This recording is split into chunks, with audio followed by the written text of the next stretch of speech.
বড় ভাই, বড় ভাই, তাড়াতাড়ি ওঠো। আরে ছোট নাকি? ছোট তুই তুই এরকম ছোট কি করে হয়ে গেলি? একটা কালো বাবা ছিল, সে আমার এরকম হাল করেছে। কি করব জানিস? কি করে করলো? ওই কালো বাবা পটি করতে বসেছিল, ওই সুযোগে আমি কালো বাবার পানি নিয়ে চলে যাই। তারপর সে পানিটা তার সামনেই ফেলে দিই। সে তো ভীষণ রেগে যায় আর আমাকে অভিশাপ দেয় আমি যাতে ছোট হয়ে যাই। এখন আমি কি করব? তাহলে তুই আমাকে ওই বাবার কাছে নিয়ে চল, আমি দেখি ও কি করতে পারে। আচ্ছা নিয়ে চলো আমাকে, ওই যে সামনে ওখানে।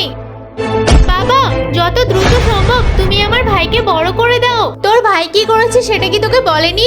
এই তুমি কি বড় করবে নাকি করবে না সেটা আগে বলো। এই দাঁড়া দাঁড়া দাঁড়া, ওকে বড় করতে হলে নীল নদী থেকে পানি নিয়ে আয়, তাহলেই ও বড় হবে। আচ্ছা ঠিক আছে, এক্ষুনি নিয়ে আসছি।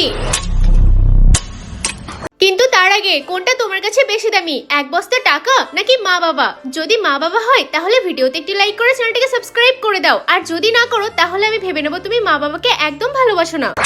এই শোন, আমার পুকুর থেকে পানি নিতে হলে একটা হাত তোকে কেটে দিতে হবে। কি হাত কেটে দিতে হবে? আমি আমার ভাইয়ের জন্য না হয় একটা হাত দিয়েই দিলাম, নয়তো কি করব? নিয়ে নাও। ওরে বাবারে, ব্যথায় ছটপট করছি। এই নাও বাবা, পানি এনেছি। ঠিক আছে দে, পানিটা আমার কাছে রেখে দি, তারপর তোর ভাইকে আমি ছোট করে দিচ্ছি। এই নে, তোর ভাইকে আমি আবারও বড় করে দিলাম। আরে আমার ভাইকে যখন তুমি লাঠি দিয়েই বড় করতে পারবে, তাহলে আমাকে পানি কেন আনতে বললে? পটি ধোয়ার জন্য তোর ভাই তো পানি নষ্ট করে দিয়েছিল, এই জন্য পানিটা নিয়ে আসলাম আমার পটি ধরতে পারি। আমার এই জন্য হাত দিতে হলো? তুমি কি পাগল আছো নাকি?